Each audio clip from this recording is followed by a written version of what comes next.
আজকের ভিডিওতে আমরা দেখাবো যে কিভাবে আপনি ক্যাপকাট সফটওয়্যারটা ব্যবহার করে গ্রিন স্ক্রিন রিমুভ করবেন। এটা খুবই সিম্পল একটা প্রসেস। আশা করছি আপনাদের কাছে ভালো লাগবে। সো চলুন শুরু করা যাক। তো গ্রিন স্ক্রিন রিমুভ করার জন্য অথবা ক্রোমা কি ব্যবহার করার জন্য আমাদের প্রথমে চলে যেতে হবে ক্যাপকাটে।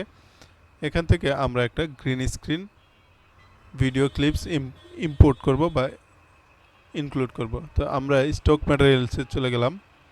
এখান থেকে দেখুন বেশ কিছু গ্রিন স্ক্রিন আমরা এলিমেন্ট দেখতে পাচ্ছি, যেমন প্রথমে রয়েছে এটা আমরা জাস্ট এখানে ডাউনলোড করে নিচ্ছি, ডাউনলোড করে অ্যাড করে নিলাম। তো এখানে কিন্তু গ্রিন স্ক্রিন রয়েছে প্লাস এই সাবস্ক্রাইব অপশনটা রয়েছে।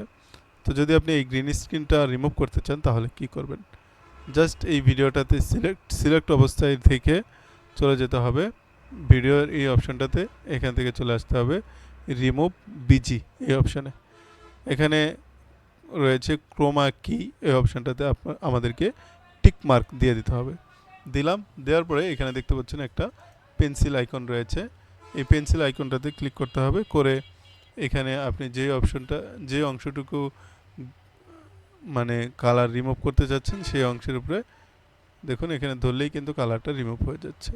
তো আমরা এখানে ধরে জাস্ট এখানে একটা ক্লিক করে দেব। ক্লিক করার পরে কিন্তু আমাদের কালারটা রিমুভ হয়ে গিয়েছে। এইখানে দেখুন হালকা গ্রিন রয়েছে, এটা যদি আমরা কমাতে চাই তাহলে এই যে এটা ডেনসিটি মানে ইনটেনসিটি কমিয়ে বাড়িয়ে দিয়ে এটা আরেকটু স্মুথ করা যেতে পারে।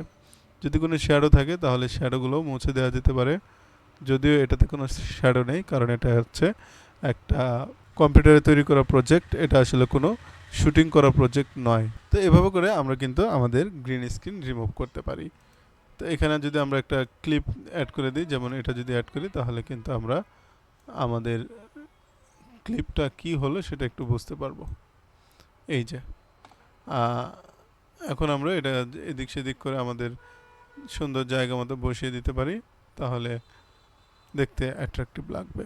তো এভাবে করেই কিন্তু খুব সহজে গ্রিন স্ক্রিন রিমুভ করা যায় ক্যাপকাট সফটওয়্যার দিয়ে। এই ছিল আমাদের আজকের ভিডিও। আশা করছি ভিডিওটা আপনাদের কাছে ভালো লাগবে। ভালো লাগলে অবশ্যই লাইক, কমেন্ট, শেয়ার এবং সাবস্ক্রাইব করতে একদমই ভুলবেন না। দেখা হবে আবারও। আল্লাহ হাফেজ।